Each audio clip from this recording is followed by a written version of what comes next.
What's up, YouTube? We're back on our way to a Hittrax tournament today. Going to do some live content from the Hittrax tournament. I'm gonna record and have the mic on, kind of see what we can do with that content. We'll see. It's Hittrax, so you kind of just hit into a computer, so it's not as interesting as outdoor hitting, but it's cool because you get all your metrics and got a little tourney today. Got a really good squad, so we'll see what we can do with that content. It'll be good practice, if anything else, for outdoor content. Just we were out late last night for that concert, so a little dead inside today, but we'll be waking up. We got our Ghost Energy here. Yeah, not my favorite flavor. It's a decent flavor. My favorite is citrus. The insiders kind of know that. It's not even close. I really don't think there's another Ghost that compares to it, but we're stuck with they got some Alpha GPC in there, so we're ripping those today. Kind of want to talk about, well, first off, it is Mark Dowdle's birthday today. My buddy Mark Dowdle, it is his 27th birthday. He is running 27 miles for the Calendar Club today. So if you guys follow him, or if you don't follow him, and then wish him a happy birthday. He's a goat. We had a podcast together. If you guys want to listen to that, that's on YouTube a couple episodes back. But just a legendary dude doing legendary things, and it's send him some well wishes today. It's his birthday. It's kind of cool to wish people some well and do cool things for cool people. So if you guys follow him, or if you don't, wish him some well, send him some love. Send him some love today. He doesn't really need it, but feels good, you know? But kind of want to talk about a little bit about some pre-workout tendencies. So what do I take pre-workout? Some people ask that. Typically, pre-competition or a skill session, this is when I would microdose 200 milligrams. That would be my microdose, kind of setting 30 minutes-ish before the skill session or the competition. Visual acuity is much better, notice things a lot more. In the skill sessions, I feel like I learn and pick up things and get these creative solutions. Competition-wise with that, I feel like the anxiety is completely gone, and then your visuals are much better, so you can see things coming in, you can track the ball much better. But last night we kind of megadosed at the concert, so we will not be microdosing today, and we'll kind of go without it. But we're going to experiment with some nicotine gum today. A lot of my biohacking guys have been kind of pushing me towards it and trying it out. I accidentally, so I've never had nicotine in like the traditional like vape setting substances. I've never chewed, never smoked, never anything like that.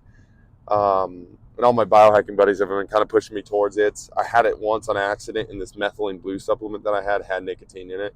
Made my head super dizzy. So that's my tolerance there. So I'm going to take like half a milligram. I believe it's in milligrams. The gum is like a 4 milligrams. So I'm either going to take half a milligram or a milligram of nicotine just to experiment and try some of those things out. I think a lot of times in the off season, it's a good time to mess around with those things. So then in season, you kind of know what you should work with. But typically it'll be a psilocybin dose, microdose before 30 minutes before. I'll do 200 milligrams of caffeine with that, and that's usually kind of it. Alpha GPC is one I sometimes do. If I got a little bit of jitters, I'll do L-theanine. I'll make a dose L-theanine. But yeah, typically I don't try to make that as confusing or as much as I did in college. And I think that's probably a rant we should go on to. It's like the more competent you just are in the sport, and not because it's just you've done the reps so many times, you're way less nervous. You feel like you need way less. So there used to be times where football specifically, I remember I'd walk up and I would have like 17 different supplements in my system and be all fucking jacked up and all over the place. And it's because I kind of had to be. Like, I had to get out of my own head because I wasn't able to fully trust my abilities on the field, because I shouldn't have been able to. Like, I practiced really, really hard and did all these things, but I wasn't technically proficient, and deep down I knew that. So I needed all these stimulants to get out of my head, so I couldn't pay attention to that fact that I probably wasn't prepared the way that I should be, or at an adequate level.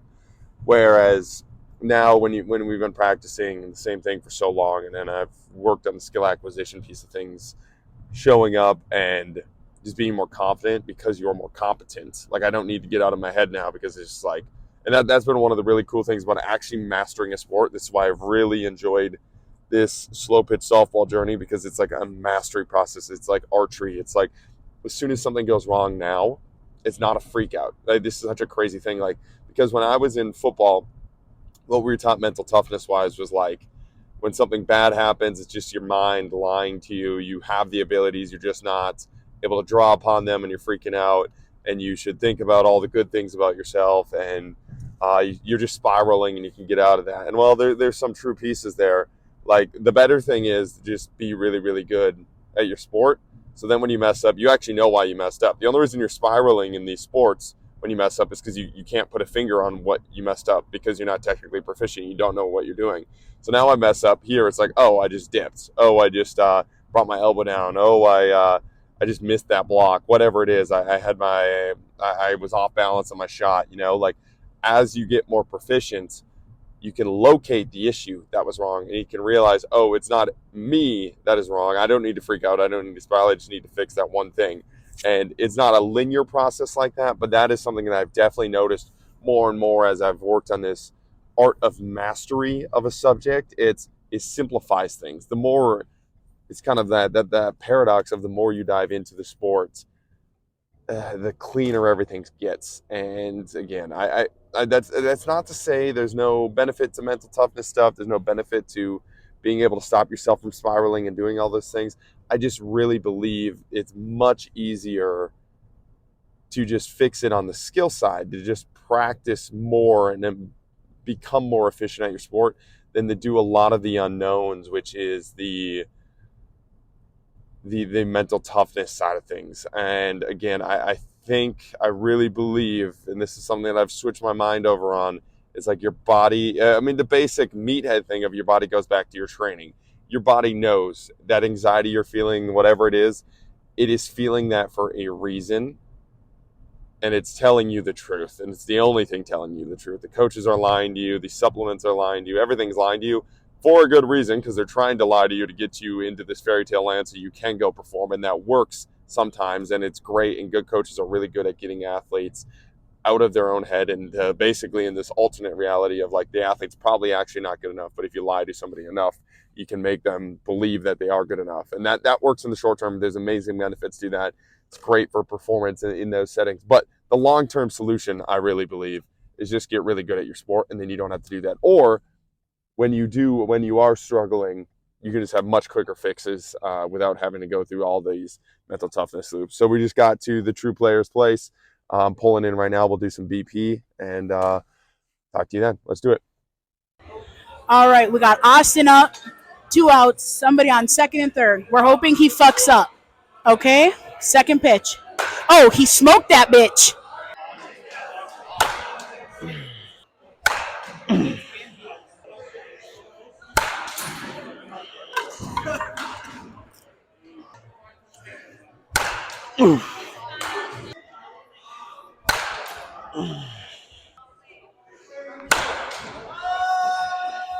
Home run here ends it.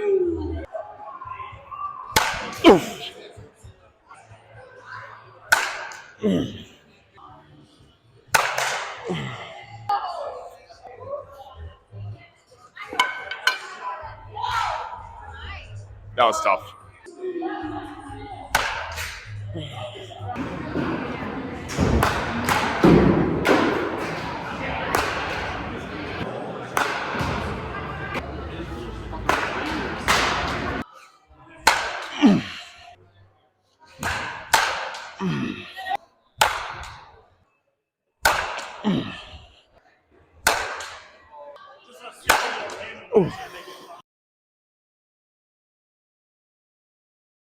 Just got back from the Hittrax tournaments.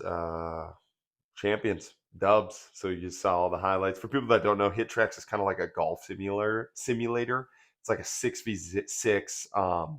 You hit against in a batting cage with a computer that reads it against the computer. So if you hit a line drive over the shortstop, it'll say you hit a single, a double, you hit it on the ground, they'll turn double plays on you, hit it in the outfield, they'll go catch the ball. Home runs, obviously home runs. It's actually pretty accurate. It's pretty cool. Probably be kind of cool to deep dive into how you could take something like Hittrax and apply it to other sports, but it's really nice for the winter in Minnesota here. It's actually not brutally cold right now. It's like 30, 40 degrees out, but normally it gets pretty pretty nasty out at this time. It's totally, you're not hitting outdoors, but it's really nice to get those reps in. It's not the best, it's not the most perfect thing in the world. There's definitely cheat codes to it, where you're trying to hit certain spots, but even that, as long as you're treating it as part of the game, and again, gamifying that aspect of it, of just putting that ball there in that situation. But yeah, we got the dub today.